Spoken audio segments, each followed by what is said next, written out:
कृष्णो यत्र पार्थो धनुर्धरः तत्र श्रीर्विजयो भूतिः ध्रुवा निर्मिमौ योगेश्वरुडैन శ్రీకృష్ణ పరమాత్ముడు ఎచట ఉండునో నేటి ధనుర్ధారి అయిన అర్జునుడు ఎచట ఉండునో అచట విజయం సంపద ఐశ్వర్యం శాంతి నిశ్చలముగా ఉండును నిలకడగా ఉండును. అంటే ఇక్కడ అర్థం ఏంటంటే కృష్ణ పరమాత్ముడు ఉన్నాడో అక్కడ యోగీశ్వరుడైన కృష్ణుడు ఉన్నాడో ధనుర్ధారి అయి ఉంటాడు, ఇట్లా బాణం తీసుకుంటాడు. అటువంటి లక్ష్మి భాండారం మొత్తం ఇంట్లో. అంటే అర్థం ఏంటి? నువ్వు కృష్ణ పరమాత్ముడు గాని భగవద్గీత గాని తెలుసుకోగలిగితే నీకు జ్ఞానం వచ్చేస్తుంది. నువ్వే ఐశ్వర్యం వచ్చేస్తే నీకే జ్ఞానం ఉంటుంది, నీవే అర్జునుడు అయిపోతావు. నువ్వే కృష్ణుడు అయిపోతావు, నీవే అర్జునుడు అయిపోతావు. ఇంకా కృష్ణుడు అర్జునుడు ఇద్దరు లేరు, నువ్వే అయిపోతావు. అంటే నీకు జ్ఞానం వచ్చేసింది అంతే. నీకు జ్ఞానం వచ్చేస్తే నీవే కృష్ణుడివి, నీవే అర్జునుడివి, ఇంకా వేరే వాళ్ళు ఎవరు లేరు ఇక్కడ.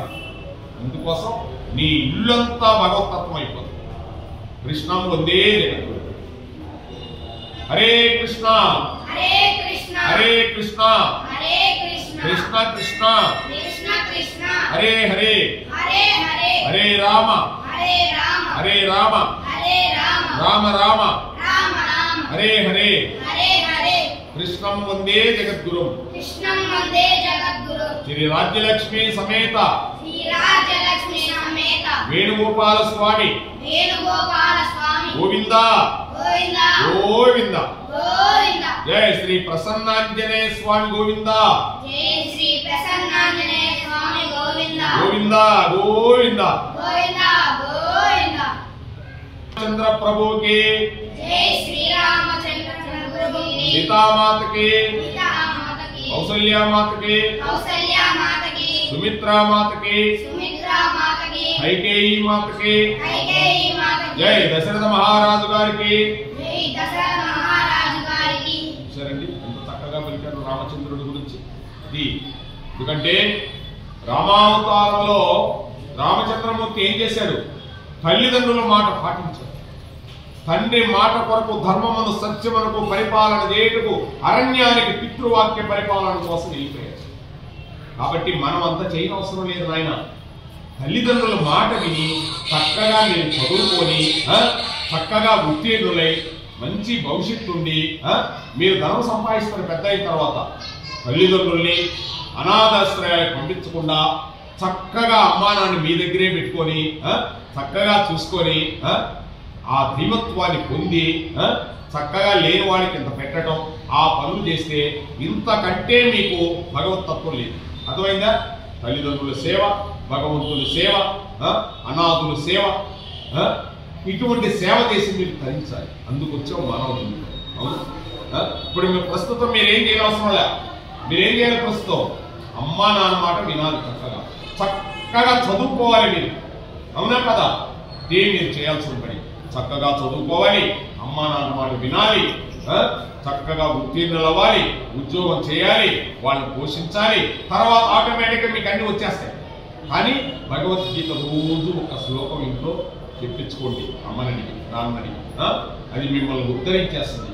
మీరు బ్రహ్మాండంగా చదువుకుంటారు, మంచి పనులు చేస్తారు. భగవద్గీతలో అలా ఉంది. గాంధీ మహాత్ముడే ఏం చేశాడు? ఆయన పెద్ద బారిస్టర్ లాయర్ అయ్యాడు. ఎక్కడికో ఉత్తర ఆఫ్రికాకు పోయాడు, ఆఫ్రికా దేశానికి. అన్ని వదిలేశాడు, సూట్ వదిలేశాడు, బూట్ వదిలేశాడు. ఈ బానిసత్వాన్ని వదిలేశాడు.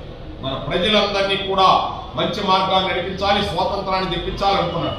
ఏం చేయాలనుకున్నాడు? చిన్నప్పటి నుంచి వాళ్ళ అమ్మా నాన్న కృష్ణ భక్తులు, రామభక్తులు, కృష్ణ భక్తులు. ఆయన పట్ల చిన్నప్పుడు తర్వాత పట్టింది. వాళ్ళ అమ్మగారు చనిపోయారు. చనిపోయేటప్పుడు వాళ్ళ అమ్మ భగవద్గీత చదువుతా పక్కన పెట్టుకొని చనిపోయింది. అది పట్టింది ఆయనకి. ఓహో, ఇంత చదువు చదివాని ఏమి ప్రయోజనం నా జీవితం. మా అమ్మ నాన్న భగవద్గీత పట్టుకొని చదివా చాలు. అనుకున్నాడు, భగవద్గీత పట్టుకున్నాడు. ఇప్పటికీ గాంధీ గారు ఎక్కడ కనిపించినా చేతిలో భగవద్గీత ఉంటుంది, గుర్తుపెట్టుకోండి. ఎక్కడైనా చూడండి ఫోటో, భగవద్గీత ఉంటుంది. ఆ భగవద్గీత చదివి ఈ దేశానికి స్వాతంత్రం తెప్పించాడు. ఆయన ఒక్కడే కాదు, చాలా మంది ఉన్నారు. కానీ భగవద్గీత అంత స్టేజ్కి వెళ్ళిపోతుంది. మా అమ్మ చనిపోయిన తర్వాత నాకు భగవద్గీత తోడైంది. మా అమ్మ కంటే పెద్ద అమ్మ నాకు దగ్గర చేర్చాడు. అందుకే ఆయన భగవద్గీత ఎప్పుడు చదువుతున్నాడు. చూడండి. కాబట్టి మీరు కూడా చక్కగా ఆ భగవంతుడు ఏం చెప్పాడో పెద్దల గురించి తెలుసుకొని చక్కగా ఛత్రపతి శివాజీ గారు ఈ దేశాన్ని రక్షించాడు. అవునా కదా? మన స్త్రీ శక్తినే రక్షించాడు ఛత్రపతి శివాజీ. చిన్నప్పటి నుంచి అమ్మగారు వాళ్ళ అమ్మ జిజియాబాయి పక్కలో వేసుకొని ఏం చెప్పేది? భారత రామాయణ భగవద్గీత భాగవత కథలు చెప్పేది. చెప్తే చక్కగా విని ఆయన ఈ ధర్మం ఏంటో రక్షించాడు. ఈ ధర్మాన్ని రక్షించాడు ఆయన. ఈ ధర్మాన్ని రక్షించబట్టే మనం ఇలా ఉన్నాం. ఛత్రపతి శివాజీ గారు, శ్రీకృష్ణ దేవరాయలు, ఇటువంటి వాళ్ళందరూ కూడా మనకి రక్షణ ఉండబట్టే మనం ఈ రోజు ఇలా ఉన్నాం. లేకపోతే ఉండలేదు. ఇటువంటి రక్షణ ఎక్కడి నుంచి వచ్చింది? అమ్మలో నుంచి వచ్చింది. గుర్తుపెట్టుకో. ఈ ప్రపంచం అంతా ఎవరి చేతిలో ఉంది? అమ్మ చేతిలో ఉంది. అమ్మ లేకపోతే ఈ జగత్తే లేదు. అవునా? ఇంటికి వెళ్ళిపోతానే మీరు ఎవరు అడుగుతారు? అమ్మా అన్నం పెట్టమంట అంటావా? నా నాన్నగారు డాడీ గారు అన్నం పెట్టంటావా? డాడీ అనగారు. ఇంటికి పోయినాచి నాన్నగారు, నాన్న కూడా కాదు నాన్నగారు, అమ్మందరం అమ్మగారు. అనకపోయినా పర్లేదు అయినా అనాలి. రామచంద్ర ప్రభు ఏమన్నాడు? తండ్రి గారు మీరు పిలిచిన కార్యక్రమం ఏంటని. అలాగే మీరు ఇంటికి పోతానే ఎవరిని పిలుస్తారు? అమ్మని పిలుస్తారు. అమ్మా ఆకలి అవుతుందమ్మా, అన్నం పెట్టమ్మా అంటావా లేదా? వచ్చి అమ్మ చక్కగా నీకు పెట్టి అయ్యి పెట్టు. కొద్దిగా ఏదైనా తక్కువైంది, ఏం బాగలేదమ్మా కూర అన్నావు అనుకో, అమ్మ బాధపడు. అమ్మ పెట్టింది తింటాయి. అమ్మ లాంటి వ్యక్తి జగత్తులో లేదు నాయన. కానీ అందుకే అమ్మకి నమస్కారం చేసుకోవాలి. అమ్మ మాట చక్కగా వినాలి. అమ్మని ఇబ్బంది పెట్టకూడదు. అలా నువ్వు చేయగలిగితే నువ్వు కూడా ఒక మహా ఛత్రపతి శివాజీగా తయారైపోతావు. అంత గొప్పవాడిగా తయారైపోతాడు. మీరే ఈ దేశానికి గొప్పవాళ్ళు. ఎవరు లేరండి. మీరే ఈ దేశానికి గొప్పవాళ్ళు. మీరే ఉద్ధరించాలి. కాబట్టి ఏం చేయాలి? ఇప్పుడు మనం చక్కగా చదువుకోవాలి. చక్కగా అమ్మా నాన్న మాట వినాలి. అవునా? భగవంతుడు సేవ చేసుకోవాలి. గోమాత సేవ చేయాలి. అనాథుడు సేవ చేయాలి. ఇంకెవరికైనా పెట్టేది తెలుసుకోవాలి.